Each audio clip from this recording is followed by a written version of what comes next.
అక్కినేని నాగచైతన్య నటిస్తున్న తండేల్ సినిమాను సంక్రాంతికి విడుదల చేయాలని మేకర్స్ ఆలోచిస్తున్నట్లు గత కొన్ని రోజులుగా సోషల్ మీడియాలో జోరుగా ప్రచారం జరిగింది.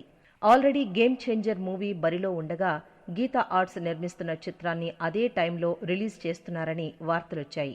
రామ్ చరణ్ సినిమాకు పోటీగా తండేల్ను డిసెంబర్ నుంచి జనవరికి తీసుకువెళుతున్నారని పెద్ద ఎత్తున చర్చలు జరిగాయి. అయితే నిర్మాత అల్లు అరవింద్ వీటన్నింటికీ చెక్ పెట్టారు. అల్లు మెగా క్యాంపుల మధ్య ఫైట్ ఖాయమని నివేదికలు వస్తున్న నేపథ్యంలో సస్పెన్స్కు తెరదించుతూ తండేల్ సినిమాను వచ్చే ఏడాది ఫిబ్రవరి 7వ తేదీన విడుదల చేయనున్నట్లు ప్రకటించారు అల్లు అరవింద్. ఆయన తన అనుభవంతో ఎంతో ఆలోచించి ఈ నిర్ణయం తీసుకున్నారని తెలుస్తోంది. మెగాస్టార్ చిరంజీవితో తమ కుటుంబానికి ఉన్న బలమైన బంధాన్ని బంధుత్వాన్ని దృష్టిలో ఉంచుకునే సంక్రాంతికి తన సినిమాను తీసుకొచ్చే ఆలోచన చేయలేదనేది అర్థమవుతోంది. ఇటీవలి కాలంలో మెగా అల్లు ఫ్యామిలీల మధ్య అంత సవ్యంగా లేదనే రూమర్లు వినిపిస్తున్నాయి. ఎన్నికల సమయంలో జరిగిన విషయాలతో ఇరు వర్గాల మధ్య దూరం పెరిగిందనే వార్తలొచ్చాయి. అయితే అల్లు అరవింద్ ఆ మధ్య పవన్ కళ్యాణ్ను కలిసి తమ మధ్య అంతా బాగానే ఉందని పరోక్షంగా ప్రకటించారు.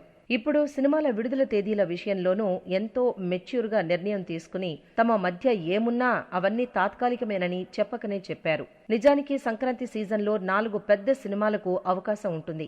ఇప్పటికీ 3 చిత్రాలే ఫిక్స్ అయ్యాయి కాబట్టి మరో మూవీ వచ్చినా థియేటర్ల సమస్య ఏమీ ఉండదు.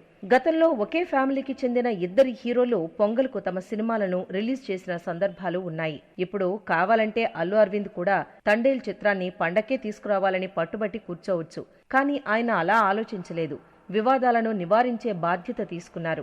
బాక్సాఫీస్ వద్ద గేమ్ చేంజర్ సినిమాకు ఇబ్బంది కలగకూడదని, ఎలాంటి పోటీ ఉండకూడదని భావించి తండేల్ చిత్రాన్ని ఫిబ్రవరి 1st వీక్కు తీసుకువెళ్లారు అల్లు అరవింద్. ఇది 2 సినిమాలకు మేలు చేయడమే కాదు, ఇరు వర్గాల మధ్య ఫ్యాన్ వార్స్ ను నివారిస్తుంది. పాజిటివ్ ఇంప్రెషన్ కలగడానికి దోహదం చేస్తుంది. అభిమానులు ఒకరి సినిమాకు మరొకరు సపోర్టు చేసుకోవడానికి ఆస్కారం ఉంది. చూడాలి రాబోయే రోజుల్లో ఎలా ఉంటుందో.